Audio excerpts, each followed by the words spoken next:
Manana hey manana hi. No manana hey na hi. No manana hey na hi. No manana hey na hi. No manana hey na hi. No manana hey na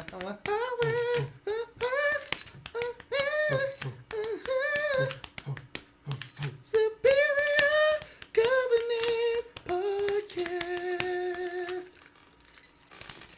Yeah. Woo. Oh, wow.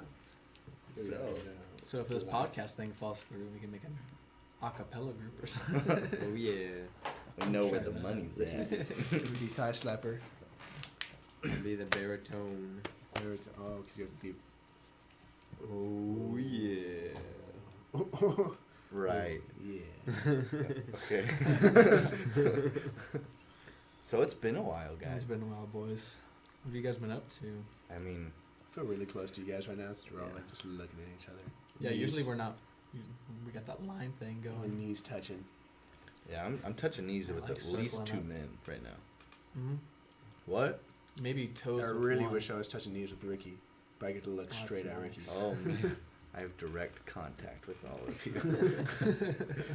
Ricky can Fellowship. Anyways, That's koinonia right there, boys. coin it? so what have we been up to? Well, I officially gave my life to Satan, and That's why we keep him on the pod.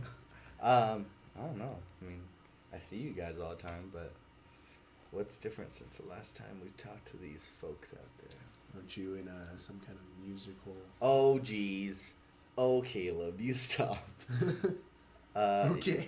Yeah, I guess I started a couple of projects and stuff and seeing where it goes.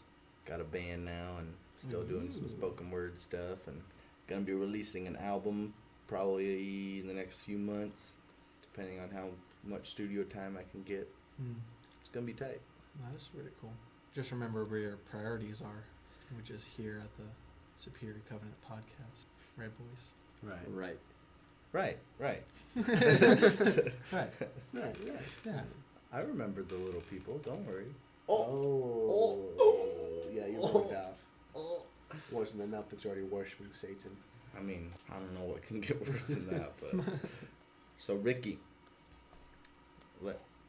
what's up? How you be, Ricky?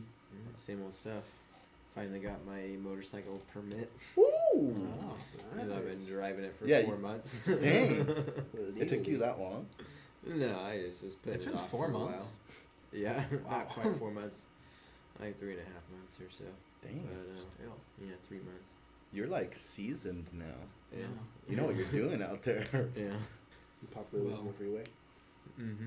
You're not seasoned until you've had a lady on the back of it. Have I've you had had a my lady? sister on there. That's Yeah, but it will It count. counts. Yeah. I mean, that's a lady. Seasoned. Seasoned. Well, Officially. There we go. So Aaron, Yep. you've got what, like 43 more days, something like that? How do you? Who's Oh, counting? By the You way, I never got my invitation. You didn't? No. If I'm not invited, just say it, Aaron. We sent it to whatever address you texted me. Is what Are I you sent sure it to. you didn't send it to corn, whatever you said? Cornhole? Cornhole. No, I didn't send it to Cornhole. Cousin Jeremy got that one. No, but I sent it for Cousin sure. Jeremy. Did I tell you guys about that? The Yeah. cornhole thing? Yeah. Yeah, Oh, I guess so you should good. probably explain it a little bit. Now that it's on. Yeah. So, anyways, me and a couple of fellas at work like to refer to Corning as Cornhole, the town of Cornhole, because it sucks and it smells like butthole. Ooh. It does. And Sorry, Corning listen. I was taking notes for different addresses to send our invitations out, and I came across a Corning address, and so I just instinctively wrote Cornhole. Well, Brittany's mom decided to finish addressing all of the invitations, and she actually addressed it to the town of Cornhole. It's so freaking awesome. And and we caught it. We were like literally gonna send him in, and Brittany's like, I just want to check one more time just to make sure that everything's legit. And she's like, "Where's Cornhole?" I was like, "What?" She's like, "Where's the town of Cornhole?" I was like, "Oh God." I just knew right then what happened. So yeah, that's the story of the town So, of Cornhole. Faith and I are not purchasing something off your registry. But All right. Me neither, because I- I'm not invited. I don't even know what your registry is. I did buy something You very, bought it over there. very You nice. should have for gotten you. that invitation like a long time ago. They didn't even we didn't get it back like returned to sender or whatever. It just says at Maybe some someone, random guy's some house. random guy's like, I'm going. Just like Watch, RSVPs he's for gonna get you a Richie. sweet gift though. Like +8. Fingers crossed. Oh yeah. Well, we didn't put plus anything. Ooh, that's right. Limited. But anyway, yes, you have a very nice gift coming. It's similar to a product that's on your registry, Okay. but way better. Well, we put things on our registry because that's what we want. That's kind of how a registry works. But just make sure there's a gift receipt that comes along with it. Oh, I got you. No, we'll appreciate it. We'll take it and care for it and love it. Send it back. Some of it you can't send back Right on. because it's made Ooh. from my hands. Nothing better than the handmade gifts. I hope it's like music, like a special song. Don't tell me. I mean, It's never too late if it's not. yeah, that. it could be now. We'll get you the invitation though, Rick. I got an extra one. So we'll just kind of. I didn't Just even- assume that you're going. I'll just take a picture of it. Dylan, send it to Dylan you. and Faith were talking about it, and I was like, I never even got mine. I guess I'm not I got like invited. 3. You got 3, Caleb? I got like a groomsman one. You got regular- one. A regular one.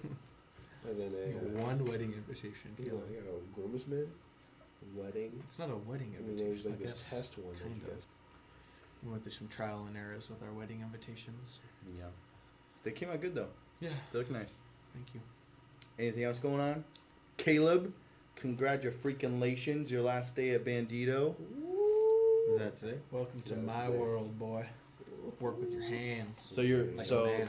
you're gonna be working with Aaron now, or are you guys on different crews? Like, Well, he does his own thing. Yeah. oh, lone He's- wolf. Huh? Lone wolf. Just It's a cleaning up spin the man. streets Well, of Red sometimes he Bluff, gets on the one weed crew. at a time. Well, I guess the lawns of Red Bluff. But yeah, he'll be working on the crew, doing man's work. Something Oh, that's boy. foreign to Man's work. Caleb. You have Yeah. to put some calluses on those hands. Yeah, come on. Caleb's gonna drop 20 Look pounds. at those soft first week. tortilla hands you got going on here. Yeah, They're great. They're soft. Mine are all kinds of calloused up. I've just got like Tortilla hands. no. My hands are like Tortillas. their own breed of sausage link nasties. I don't even know. Got some Viennas going on. Yeah. So jumbo Viennas. I know. They're like, I mean, you guys don't have to agree with him. yeah. I mean, Just you're say all just no. putting me down at this No, point. they're skinny. They're skinny. So I got these like jalapeno cheese like bratwursts. Ooh. Oh, I hate bratwurst, man. Oh, so good. Oh no. Were they the Johnsons? Is that the brand? I don't know. Those. I think so. But I rolled them in like croissant dough Uh huh. and then baked them. It was so good. Bratwurst in a blanket. Bratwurst in the blanket. Sick. Love croissant dough. Brat blankies. It was so good. Delicious. Well, I feel like we should all spit out our gum at this point. Hand it over. Hand it over. Can you save it for me for later?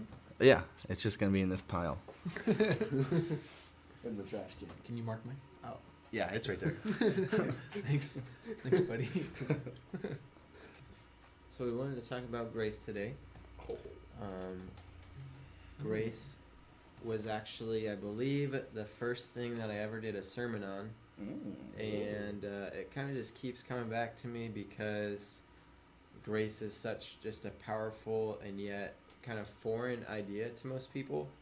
Mhm. And a friend of mine listened to, he wasn't attending any church at a time, an older guy, and he listened to the CD of my sermon, and he told me that he thought grace was just something that you did at the dinner table before you ate, and that's all he ever thought about grace.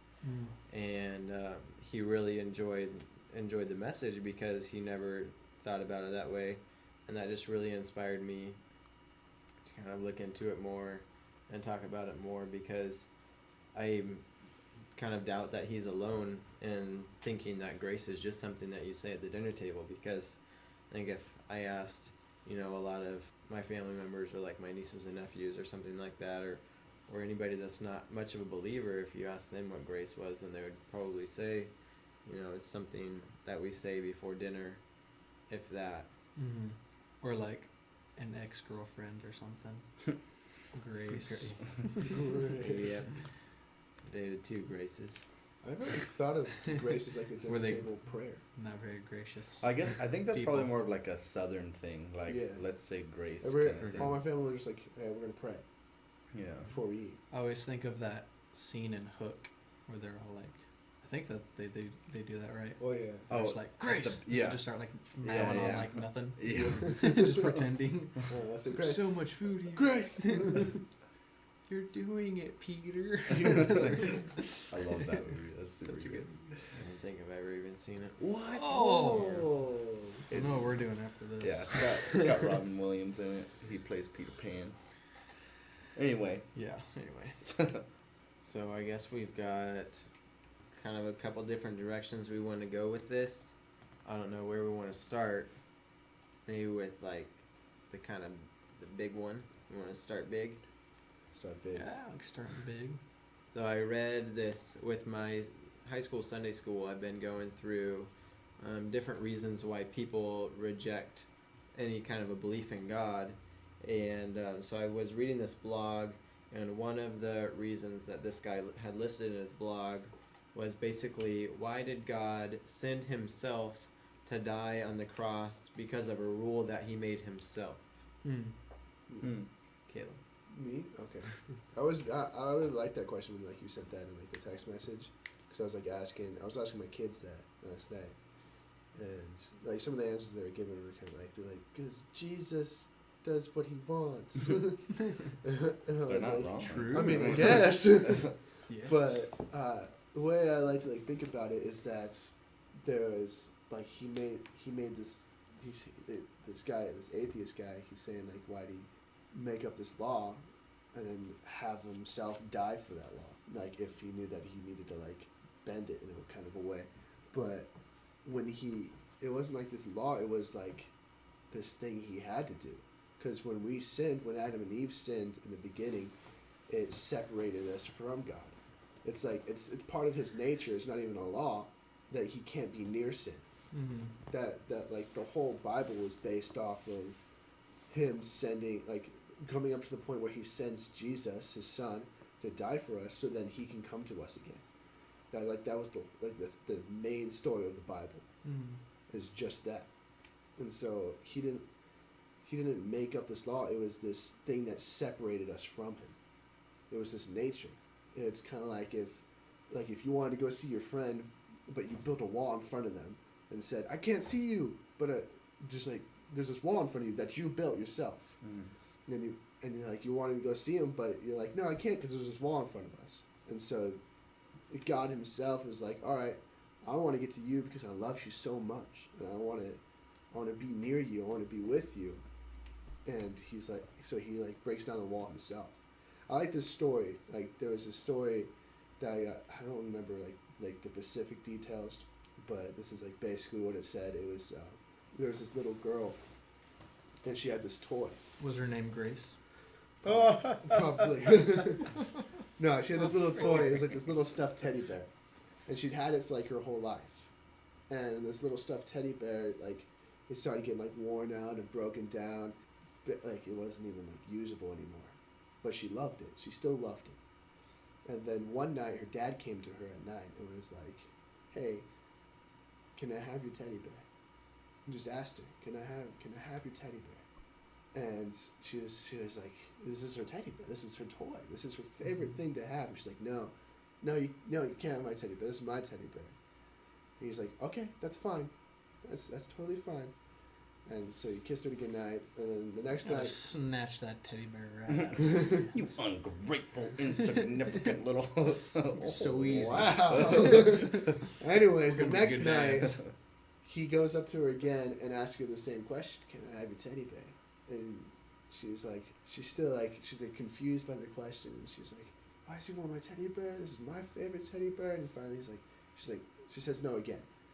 And it was this one. It was harder because she was like, she wants to like respect her dad, and so she says no again. And then she's like, "Okay, that's fine." Kisses her goodnight, goes to bed. And then the final night, the third night, he asks her again, "Can I have a teddy bear?" But before he like even says the whole like sentence, she has out in front of her a teddy bear and says, "Here, you Yeah, take it! Jeez! Here, take it. Just have it." And he's like, "Oh, thank you." And he takes it, and from like behind him, brings a new teddy bear, like brand new, same kind of teddy bear, same toy. And that's kind of like what I feel like God's grace is that He has all the stuff He wants for us, and all we have to do is just accept it. And it's us that stands in the way. It's not this rule He made up. It's us that stand in the way of Him. Mm. That was quite touching, Caleb. Yeah, that was nice. I feel bad that I made fun of you. Mhm. Yeah, I was getting a little lost in the teddy bear story, but Yeah. you pulled it I together. pulled it together. I pulled it Man, together. that was lovely. That was nice. That was the end of my story. I heard that story somewhere. I don't know where. I forget, but it's a good story. Yeah, I like that a lot. You guys are looking at me like it's my turn Well, to you were go. saying We were stuff. talking. Yeah, true. Yeah, when I got that question, I was kind of like, thinking about it all night and stuff, and it was making me think of God's attributes and how one of His attributes is, His grace, and how all of His attributes are in unity with one another, and so grace is in perfect unity with love, when it comes to the Father, and His grace that He gives to us is because of His love for us. And we can ask the question, why would God send Himself to die for us for a rule that He made up Himself? And we can play the why question all the way until the end, but really we're always going to find ourselves back to it's simply because He loves us. Everything He's done and everything He's doing is because He loves us, because He loves His creation. And why, ask that question again, why? And it's like, I don't know. I really don't know. It's in His perfect nature and His perfect love to love us and to continue loving us. But as far as why He does, I mean, really, I don't know. But I don't think it's so much of the question of, why would He, limit Himself with rules that's going to kill Him or anything. I don't think what He did limits Himself at all or takes away from His perfection. I think that it actually proves His perfection, Mm-hmm. There had to be that perfect sacrifice, and he had to be the one to do it because nothing else is perfect. Yep. And all of it was because of love. Yeah, I would like to add, to kind of piggybacking off of Aaron there, I saw grace written as an acronym that said God's riches at Christ's expense. Mm-hmm. And so I think it's just like there was no other person to do it. It had to be done. It was necessary to fulfill God's plan. It's not like and I guess I understand where the atheist would be coming from, saying like, well, that doesn't make sense. Why would He do it Himself? But it's because there was no one else that was even capable to do it. It just had to be done that way. Mm-hmm. Yeah, no, I was kind of thinking the same thing as Aaron, but just for the listeners, as like some background of this kind of rule is like if we think back to Moses in the burning bush, Moses couldn't set eyes on God because Moses had sinned and God was perfect, and so our sin separates us from God, and that is this rule that is kind of being addressed in this question is like, why can't we just be near to God without having been forgiven in the first place? And I guess in that sense, maybe you could say technically God could, have not made that rule in the first place. It's not really for us to say, and I don't think it matters. Like Aaron was saying, is like we could ask the why question all we want, but in the long run, it's about His love. And to me personally, there's nothing that expresses God's love for me more than His grace. Mm-hmm. And Him having died on that cross for my sins, because if it wasn't for his grace, then I don't think I would pursue him nearly as vigorously, if at all, because his love is what convinces me, or his grace is what convinces me that he really does want to have a relationship with me, and he really does love me. Mm-hmm. Totally. I think in addition to that, another thing that like I kind of took notes on was that there's a difference between grace and mercy. Mm-hmm. And a lot of times people just mix those two things together. So like the way that I have it is grace is something where we receive favor when we don't deserve it, and mercy is something where we're spared all the punishment that we do deserve. Mm-hmm. And so there is like, those things sound like they're very similar, but they're actually completely different. You know, God gives us grace even though we deserve nothing but, you know, damnation, but it's just because of his love, just like you were saying, that everything is tied back into that universally through how God is and who he is. It's all tied back into love. And so his grace allows us to just draw near to him even though we don't even deserve to have that, you know. Mm-hmm. Yeah, and I think it's easy to forget, you know, about just the story of Adam and Eve. Like, God set man up in perfect conditions, you know, a sinless state. No sin had entered the world yet, and God gave this perfect world for man to live in. And, you know, what our free will, which points back to his perfection, in man's free will, he chose to rebel against God and chose to sin, and that's how sin entered into the world. But it's after giving us these perfect conditions and still choosing to rebel, he then, you know, what's the word? Implicated? I don't know. But basically, he then showed his grace by giving us, you know, that way yet again to where we can come back to him. You know, after we separated ourselves from him, after perfect conditions, he still, in his grace, was like, all right, I'm going to make another way. You know, another way for you guys to come back. Yeah, because before Jesus died on the cross, you know, the Israelites could have burnt offerings and things like that to atone for their sins that way and still, you know, go to heaven. Yeah, and a cool thing to look about that is that, like, when we were like reading the New Testament, like the Jewish leaders in the New Testament thought the only reason they went to heaven was just because they had to burn sacrifices, like all these burnt sacrifices to atone for their sins. But it wasn't just burnt sacrifices; it was their faith in God. Like Paul describes Abraham as a man of faith, not a man that followed the law and got to heaven. He described Abraham as a man of faith. I think he even quotes from the Old Testament, you know, a verse that says he was accounted by God as righteous due to his faith. And so, you know, he even points back to the Old Testament, showing that, you know, back then it was told that Abraham was a faithful man and therefore was righteous in the eyes of God. Yeah. So it just showed, like, back then that it wasn't anything that just Abraham did just through like burning animals. It was through his faith. So it was cool. Even though that was part of what he had to do. Another, like, cool question, or like kind of a hard question that I had, is that is grace limitless? So how far does God's grace go? Limitless. Heard that on Arrow One today. It's my only input. It's okay. I mean, it's a hard question. Is grace limitless? Yeah. Like, is the question, like, can God limit his grace? Or? No, it's like, because as we see grace, like, with people today, even though you can't, like, compare God to people, like, there's a limit to their grace. There's a part where they just, like, give up.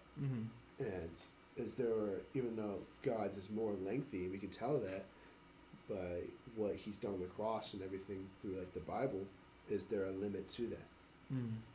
Is there a point where we sin too much that we separate from ourselves from God? Oh. Kind of thing. Oh. Well, man, I wish I was just like Johnny on the spot with the references, because I could think of verses all day, but I can never remember where. You got it? All right, go ahead, Ricky. Well, my favorite verse is Romans 5:20, which says, "Where sin abounds, grace abounds even Yep. more," That's what I was thinking of. which is my favorite verse just because of it's so poetic, but it makes it sound like somebody can just go on sinning, and that means that they're going to continuously receive grace. Yeah. And that would answer Caleb's question. That I mean, yes, we do, but does that mean that I'm going to read that verse and go sinning even more because I know that His grace is always just going to come over me, and it will. His grace will always abound over my sin, but that is going to, for me personally, and I think for most Christians, that's going to discourage me from sinning even more, because it's kind of like all right, I can't beat this guy. There's no point in testing the limits here because he's going to forgive me every time. And as a kid, a kid kind of wants to test their parents and like push their parents to the limit, like what can I get away with and what can't I, and they're just gonna kind of push that limit a little bit at a time. But there's like no point in pushing the limit, because you just know that you're going to be forgiven. And that's just how merciful and loving our God is, which at that point I just want to serve Him and try to, avoid sinning as much as possible. Do it, but Yeah. I think some people might look at your question, is grace limitless, and say something like, well, some people go to hell, and because everybody's not going to heaven, then they're not benefiting from God's grace.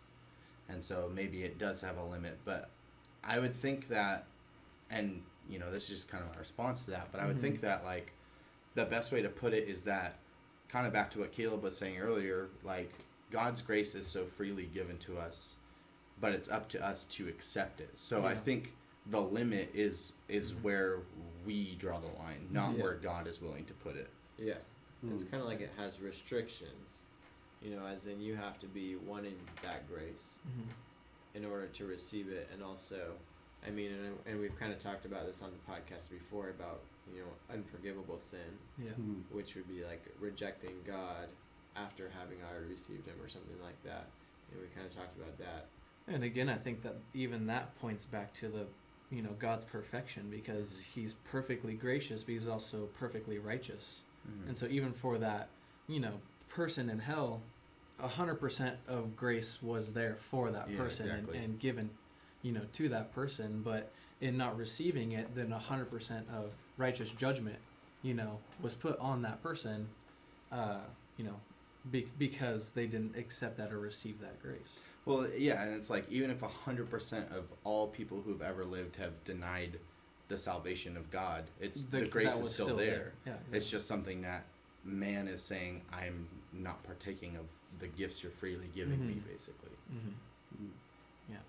And I think that the, ability to choose that was God-given as well, that He didn't just force His grace on us, and He didn't force His love on us, because, He could have made a bunch of robots that, did exactly what He wanted, that shows His grace, and that, were built to love Him. But in His perfection, He made man with free will and the ability to choose, because He's a gentleman. He's not going to push, He's not going to push anything on us. We have that freedom, to choose. And I think that's just proves His perfection. Yeah. Even when I was like young in the faith, basically, I always thought, like, once I sinned, I had to like go and pray to God instantly and be like, forgive me of my sins, and like basically say the sinner's prayer like every time I sinned, because I felt like that's what I needed to do. And we get that like stuck in our head, is that's how God's grace works. Yeah. But it's when you accept the Lord and as your like Lord and Savior, accept that and believe like He did on the cross, He forgives you for your past sins, your present sins, and your future sins. I mean, there's definitely repentance from like sins that you've done. You feel like the Holy Spirit like condemnation on you, but it's not like this sinner's prayer you have to say every time. That's where God's grace comes in. It's not something you do every time. Like, I have to say this prayer so that my sins can be forgiven. Yeah. But it's like, no, God's grace forgives you for all the future sins that you're gonna do. Man, if only the church could wrap if we could wrap our minds around that God's grace isn't you know, it isn't based on our performance. Mhm. If we could just wrap the scripture on that right if now. we can wrap our minds around the fact that His grace is based on what Christ did for us on the cross, then we would have such little problems in the church, and even just the way that we view each other. We would just come to the grips that we're sinners and we're sinful, and in our nature, we're going to continue to sin, and if we just stop beating ourselves up, over that, and had the mindset that Paul had, where even at the end of his life he called himself the chief of sinners, but his aim and his heart was always pointed towards Christ, and he purposed in his heart to live out a life for Christ, regardless of falling throughout his life and sinning throughout his life. That wasn't the focus. The focus was that end goal. What, you got something? Yeah, the scripture, it's like, I was just thinking about it, and you guys said basically everything that I wanted to say, but it's Romans 11:6, and it says, "And if by grace, then it cannot be based on works or doings. If it were, grace would no longer be grace." Yeah. And so, I think that's just, like, very plain and right there, but like you said, like, the church just doesn't really wrap around that, and they get kind of caught up in, like, the idea of what grace is, and not really looking at it as just, here it is, like, I'm just giving it to you, just take it, and they get wrapped up in, well, it's sin, and I have to do something to fix that, or something, and it's just... Yeah, or even you have to do something to fix your sin, because that goes on a lot too, where it's that pointing of the finger, where it's, I see something wrong in your life, and you need to fix that, But if we just remembered grace, I think that would totally, like, wipe away that whole mindset, of feeling like we need to fix ourselves and fix each other, because that's just like a unending battle that we're always going to lose, trying to fix others and trying to fix ourselves, Yeah, and eventually, like, it's basically, you'll get depressed from trying to do that all the time. Like, just like that, I have to make my, like, every time I fail, I have to do better. Like even though you should, in a way, do better, it's like, it's this continuous thing of, like, I have to fix myself. When God's saying, it's like, no, I've made you perfect already. You, like, how He's in the future. That's like a cool thing to think of as a believer. God already sees us in heaven with Him, because He's the Alpha and Omega. He's like, I already see you perfected. I already see you perfected in heaven. So what are you freaking out about? Just live your life towards me. And I, like, constantly have to remind myself of that, like, every day, because I get down in, like, any sin or any time I've messed up, and I'd be like, dang it, I got to do better. He's like, God's like, it's okay, you can do better, but, like, don't beat yourself up so bad, because I'm, like, the king of beating myself up. Yeah, I think Paul's life just totally, like, set a really good example to follow, and his mindset and just his focus was so spot on, and he doesn't call himself a perfect man, or a perfect follower of Christ. He calls himself what he knows he was just a total sinner, purposed in trying to live a life out for Christ in grace. And we kind of keep pointing back to this, but I want to just give a scripture reference to this. It's Romans 6:1, and it says, "What shall we say then? Shall we continue in sin that grace may abound?" Verse 2, "Certainly not. How shall we who died to sin live any longer in it?" And it's not saying that we're no longer going to sin. He's just saying, have that focus and that goal to go and not sin anymore. And when you do, grace is going to abound there. Continue to go forth and walking in the Spirit and trying not to sin and living for the Lord. I was looking for it too in here, but he has that section where he's going back and forth saying, basically, I do the things that I don't want to do, and the things that I do want to do, those are the things that I don't end up doing. Talking about sin and just living life. And in the Greek right there, he's going back and forth with two words, and he's using himself, the words for me, I, and me and the things I do and don't do.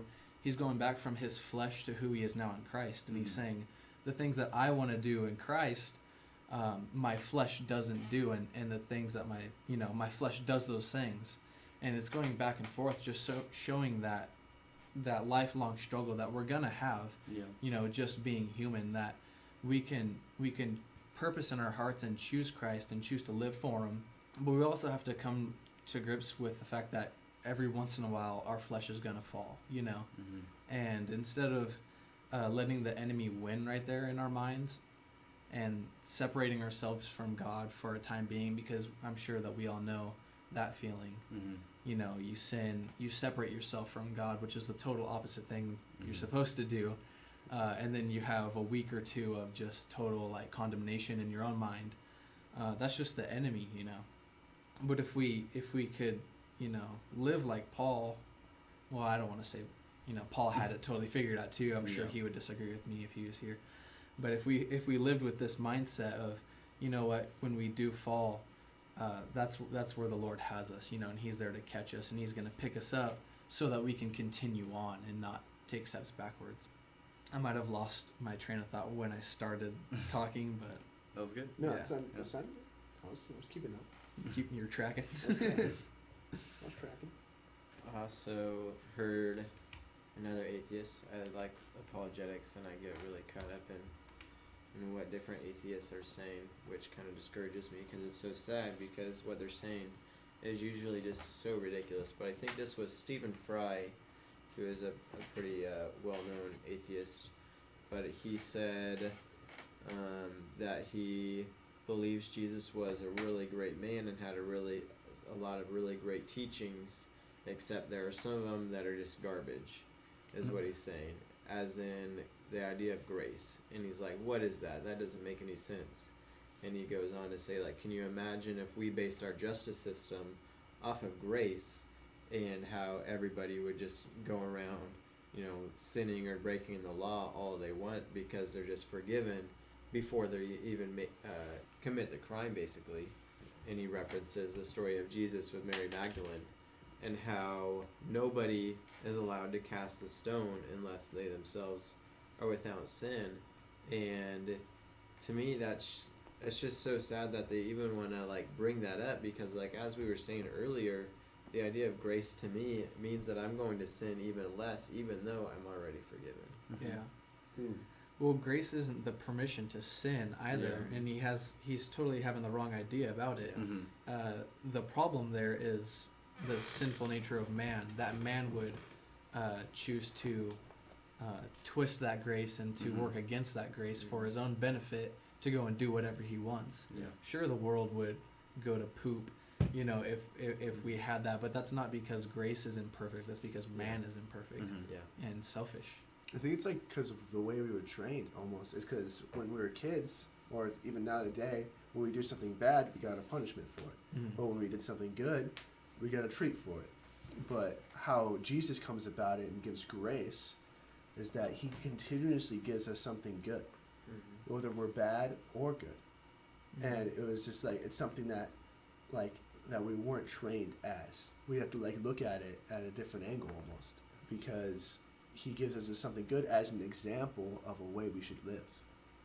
As like Ricky was saying, like he wants to follow grace because like I don't have to test it anymore. I know how far it goes. It keeps going. And for us, we like, I don't know, I always thought of like, when I was like young in the faith, I always thought like if I do something bad, then something bad's gonna happen. Like if I sin, then my next day that after I've sinned, then God's gonna punish me somehow.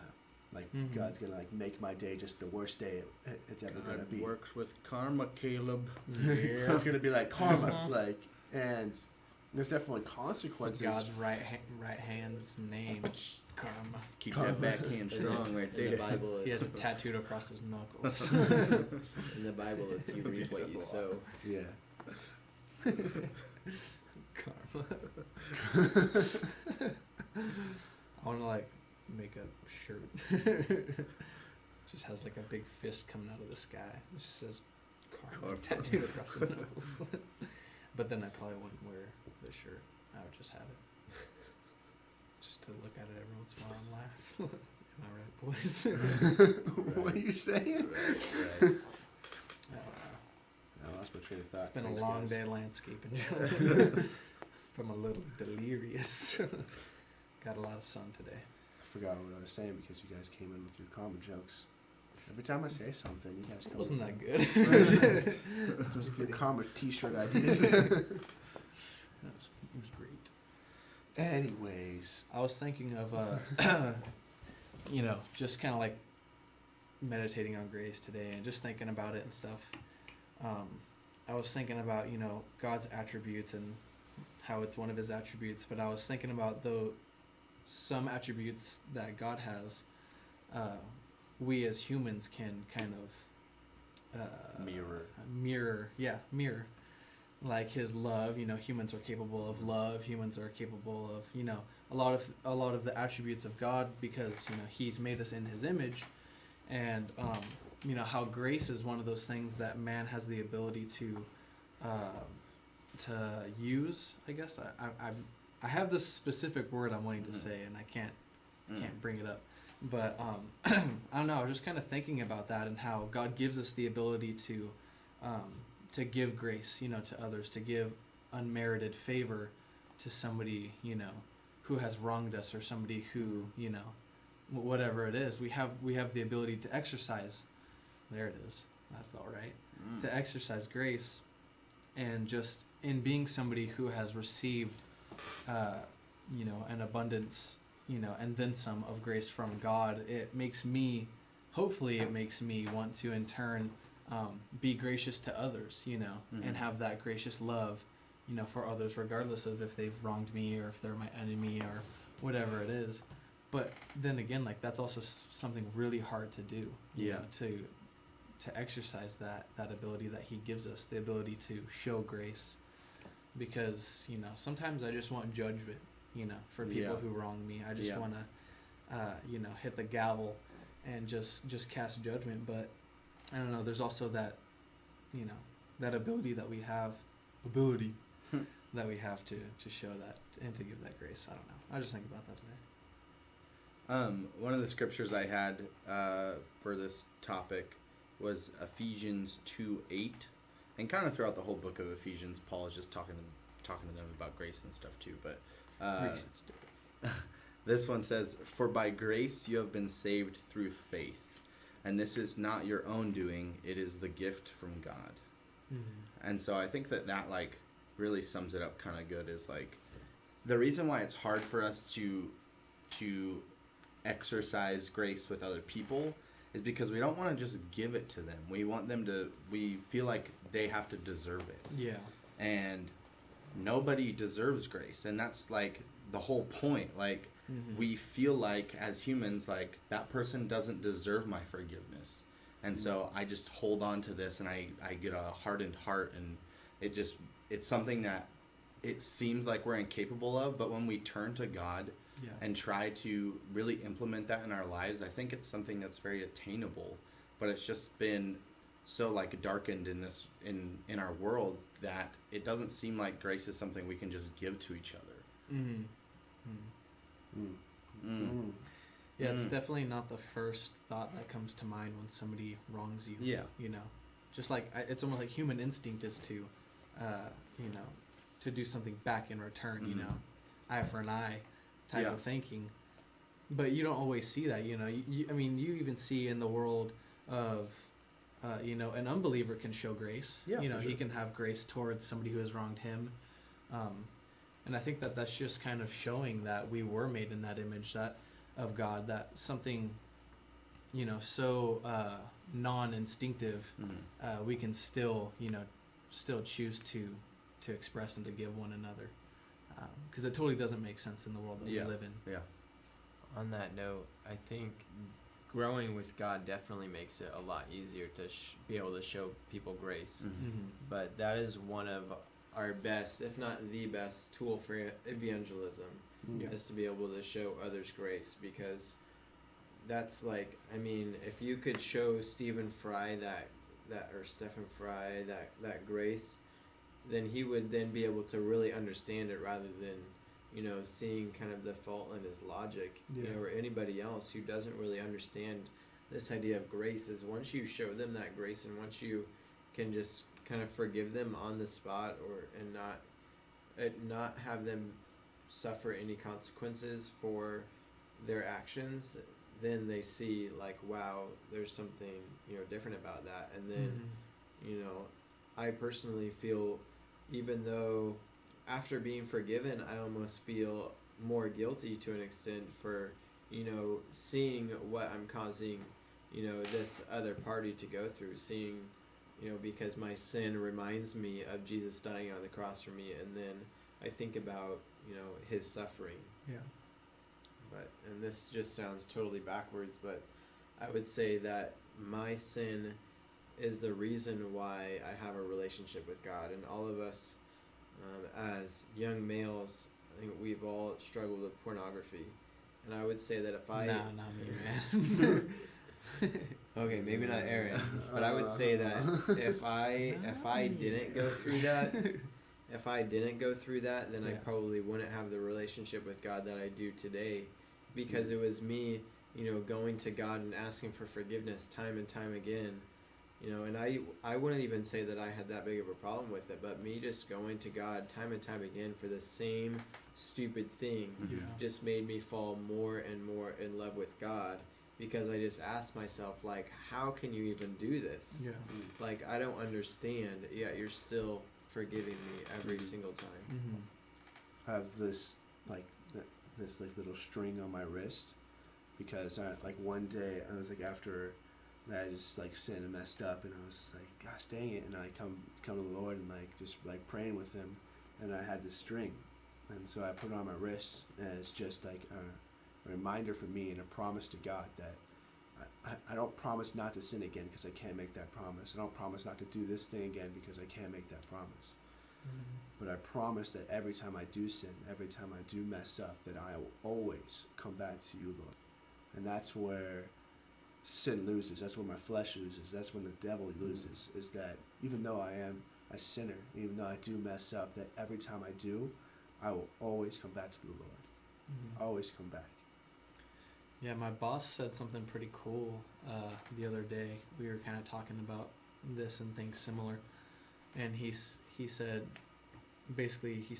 I just want to make my time between sinning and repentance shorter and shorter every single day, because I'm sick and tired of sitting with weeks in condemnation apart from the Lord, when he truly just wants us to come back to him. He's like, I just want to make that my goal, to each day have a shorter time span between sinning and repenting, to where it's even seconds, of your flesh failing, and Lord, I recognize that as sin, and just come back to him right then and there, like that's the goal, to have that until, of course, the day of glorification, which is our upward call, where we won't even have that anymore. We'll just be in perfect we'll be in the presence of the Lord, and now we won't have to worry about that anymore. But just having that goal of shortening that time, more and more, at least while we're here on earth. Just say something funny. Oh no, I was just giggling because when you said that, for some reason I pictured a guy up in heaven tripping backwards and hitting somebody and spilling coffee and all this stuff and all this mayhem happening, and then they just turn around, they're like, sorry Lord, forgive me. Yeah. Sorry. Or he just takes off and tries to hide. Jerry, I'm right behind you. Everybody's just gonna shrug their shoulders and be like, it's okay. Third degree birds, not a thing in heaven. It's fine. I hope they have coffee. You won't need it though. Yeah, but I still like the taste. Pleasurable, yeah. So I mean, coffee like you will never believe. There's a Starbucks. A mega Starbucks. There's gonna be a lot better things. Yeah. There's a lot better things here on Earth. Sorry, Ricky. Dude, Computers. obviously, Computer technology. obviously haven't had me make your coffee before. It's pretty bomb. I've had to make my coffee. You know what I'm stuck Give me on my is tea those today. honeyed lattes, iced. Oh yeah. When you don't make them too sweet. Too bad we don't have them anymore. But I still order honeyed lattes. They're really good. It's good. I had a shaken tea lemonade today. It was really good. There we go. So apparently, a large Rebel at Dutch Bros is $7. Oh my Yeah, dude. goodness. Yeah. Everybody says Starbucks is so much more expensive. I but went. no. I went to Dutch Bros to get Mhm. my dad and I a drink because we were working and it was hot. Get 2 large Rebels, and the guy that was like doing my drinks and you know, the guy I was interacting with was like super jokey, Mhm. and so when he said $14 even, my man, like I thought he was kidding because I was like, oh, there's no Here's a- way it's here's a $14. Yeah. You know, and like later I checked, and it was $14. Oh my goodness. Like, is this like Disneyland or something? I was like, what the heck? They're the I largest. couldn't believe it. $7. How big is a large? Like It was pretty 32 big. ounces It's or like something? a big gulp. Oh, Like, yeah, dang. it's 30 something ounces. Yeah. Yeah. Well, But still, but I don't for know. $7. Yeah, And all they're doing is putting in a Red Bull and a couple pumps of syrup. Yeah. It's Like, nice. yeah. Okay. Sorry. You don't ice. even get like a And ice. refillable cup or like Yeah, it's just a like, cool straw. Here it is. You should get a free T-shirt. I know. Yeah, Nice. $7. I got, That's felt like crazy. I got robbed. It was a good drink. That's why I only get larges when I have a But free I guess think about how much a normal like 12-ounce can of Red Bull costs. Oh, it's not Red Bull. It's Rebel. Well, but I'm just putting into perspective. Like, Yeah. But the You know- markup is huge on Red Bull. Yeah, That's true. why they started making their own. yeah, exactly. But I'm just saying, like, you take like any kind of like energy drink or something, and proportionally to the ounces, it's Yeah. crazy expensive. So like, I get how it could come up to like that $7 price, but I still don't see myself ever paying for that. Yeah, for ordering. it, Yeah. But you know what you can do. Get my own dang syrup. Bring my own stuff. You know home what and you make can it. Cheap do amps. Monster King. is show Monster them, Show them grace. show them grace. Yeah, I I definitely don't did. know. I didn't do that. I went in there and I just beat them to a pulp. Got my money back and took the drinks. Next time, though, I'll definitely try that one out. It's good. Grace and whatnot. Alright. This Definitely- podcast brought to you by Dutch Brews Coffee. We gotta start getting actual sponsors on here. That'd Though. be That'd kind be of sweet. cool. Yeah, but like super weird ones. Yeah, like Michelle's yoga studio, or like I know a girl named Michelle that teaches This yoga. podcast, this Yeah, that was podcast brought to studio. you by Maxi Pads. So, It's like Just a bunch Talladega of Nights. Yeah. oh man. So funny. So yeah, I think we're good. you guys want to close with anything cool? Or Ricky, are you trying? Do you just still more stuff that you want to talk about, or is that kind of like your whole thing? You know, I thought I had something brewing, but I don't know what it is. Ricky lost the brew. Ricky's always brewing. Now, Literally. now I'm just Literally Ricky. does for a Now I'm living. just Ricky Stir, not Brewster anymore. Oh, Stirred, not shaken. Yeah. I love you, boys. Right. I'm gonna end this off with the bang. Okay. What you got? I'm just gonna read a little something. Sin brings death, but another has died in my place. Christ tasted death for me, spiritual death, and now I do not have to taste it. God has not compromised his integrity in saving sinners. Our debt has been paid fully, though not by us, but by another. He not only died on my behalf, but also in my stead. This is grace, and there is no limit here. God becoming man without ceasing to be God and dying for his enemies is grace, and that is all the grace that ever could be. And then like right after that, we should just like put in the noise of a gun firing. Or like mic drop. Or no, it's like that. The super fire. Super fire.